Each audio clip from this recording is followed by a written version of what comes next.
escuchamos con atención, Brustein. No, vos sabés, bueno, el primero que estaba escuchando con atención era yo ayer. Ayer me gustó mucho la entrevista que le hiciste al productor rural, y por dos cosas.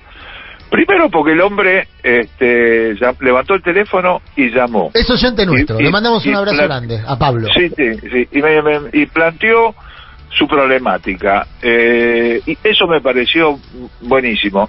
Segundo, me pareció buenísimo que vos le dieras el aire, y con eso, bueno, yo te pregunto, ¿por qué lo hiciste? Porque a nosotros nos interesa escuchar, no todas las posiciones, no esa sanata, sino entender, sí. Y para entender tenemos que preguntar, y para preguntar tenemos que preguntar lo que saben.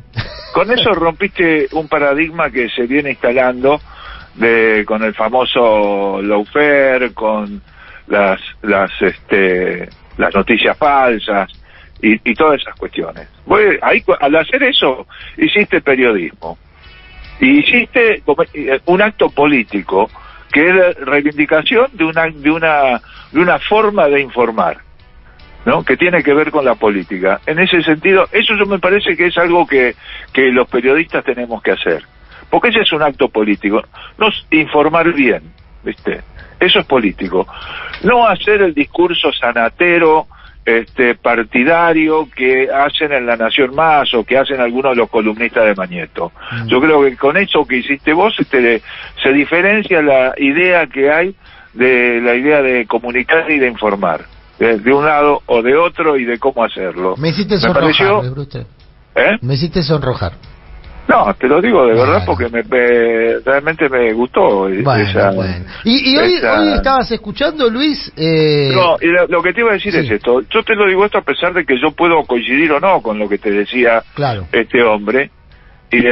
Pero sí me parece interesante. Primero la actitud de plantear su problemática de una manera absolutamente abierta, legítima, y hay muchas cosas para criticar, por supuesto, también, ¿no? Pero hay otras cosas que son para tener en cuenta, porque la verdad es que la Argentina, pensar en una Argentina sin aprovechar la riqueza principal que tiene, que es sus tierras, que es sus pampas, sería casi estúpido. Se puede hacer, lo intentó Carlos Menem con una economía de acumulación financiera, ¿no? De una acumulación de renta a través de los servicios financieros, pero y fundiendo a medio planeta de los productores rurales.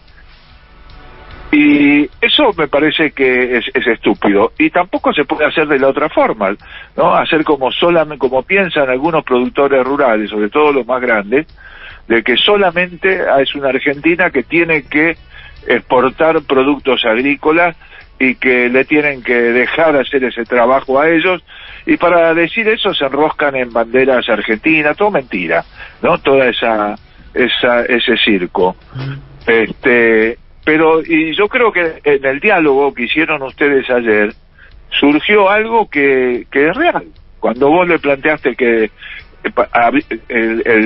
eso que podían hacer ellos de vender sus productos en el mercado internacional, lo podían hacer gracias a que el gobierno mantenía un tipo de cambio competitivo. Yo creo que esa fue la clave, porque mientras exista ese cambio competitivo, va a existir un sector que son ellos, que venden en dólares, y un sector que son los trabajadores y muchos comerciantes y demás, que reciben sus salarios y sus ganancias en pesos. Entonces sería ilógico que nos quieran vender los alimentos o los productos que ellos exportan a precio dólar. La forma de estabilizar esa desequilibrio ha sido hasta ahora las retenciones. Si no son las retenciones, o sea, las retenciones van a tener que existir mientras ellos tengan un tipo de cambio competitivo. No existe la idea de sin retenciones. No puede haber eso, porque si no, nosotros que ganamos en pesos, terminamos pagando en dólares la comida y muchos elementos que necesitamos de primera necesidad, digamos, ¿no? Y yo en el diálogo que hicieron ustedes dos, yo creo que eso quedó claro, por lo menos me quedó claro a mí. Y ese es el tipo de acuerdo que en algún momento se va a tener que hacer. No se trata de impedirles a ellos que tengan su ganancia, sino de que esa ganancia sea a costa del resto del país, que tiene que pagarle su ganancia comprando lo que ellos venden en dólares, ¿no? Cuando hay un esfuerzo por parte del gobierno de mantener ese cambio competitivo que hace la diferencia entre los pesos con los que cobramos nuestros salarios y los dólares que cobran ellos cuando venden. Yo creo que esa es la clave de la historia. Si ellos tienen otra propuesta u otra idea para que ese desequilibrio no exista, yo creo que sería bien recibida, porque de lo que se trata es que no terminemos pagando nosotros los alimentos que ellos exportan a precio dólar. Esa es el razonamiento más elemental que fundamenta las retenciones, y por eso el argumento que tienen de los productores que sobre todo ya que se han definido como macristas, que han dicho que, como el presidente de la sociedad rural, que tiene interés de participar en la política, como hizo su antecesor, y por supuesto que lo hacen con el macrismo, con el poder económico, porque ellos ya son parte de ese poder económico, porque gran parte de sus ganancias ya no están reinvertidas en el campo, sino que están reinvertidas en el sector financiero. Ellos mueven también el sector financiero y se mueven con esos intereses. Pero en Argentina tendrá que haber en algún momento una especie de puente que permita ese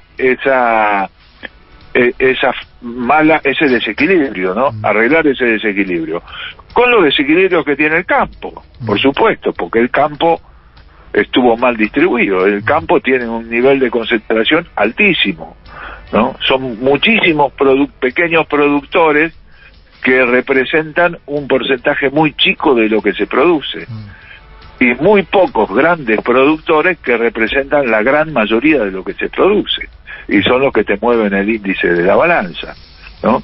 Y ese es otro tema que habría que atacar, pero en principio lo que no se puede dejar es que los argentinos que ganan en pesos paguen en dólares sus alimentos, claro, que se producen acá en la Argentina, ¿no es cierto? Totalmente de acuerdo. Bueno, no sé si vos estás de acuerdo. Sí. Esto quedó muy claro, y creo que hasta hubo un principio de entendimiento en el diálogo que sostuviste ayer con este hombre, con este productor. Sí. Me pareció súper interesante ese nivel de desarrollo, ¿no? Bien. Querido Luis, sí. ¿Algo más? No. Bien. Lo otro era comentar las denuncias de Carrió. Nunca las denuncias van para el lado propio, ¿no?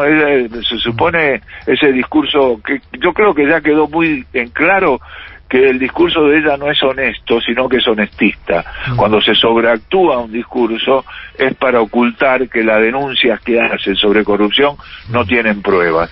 Bien. Como vos yo creo que es interesante, porque lo que está acusando ella ahora son a sus competidores en la interna de Macri. Exactamente. Querido Luis, nos reencontramos, bueno, ya no la semana que viene, que yo me voy a tomar unos días, nos reencontramos la otra semana, pero bueno, vos vas a estar junto a nuestros oyentes. Sí, yo voy a estar el martes. Compañeros, Patlayán, Lu Espíndola, Valen. Patlayán es el comandante suplente. Es el comandante, comandante de tu parte adelante. Tiene como todo buen peronista, tiene el bastón de mariscal en la mochila. Iremos con la cabeza de los dirigentes. Con la cabeza de Patlayán al frente. Vamos. Ojo con el cambio de nombre de verdades afiladas a serruchos afilados. ¡No! ¡Osa! Querido Luis, un abrazo grande. Abrazo.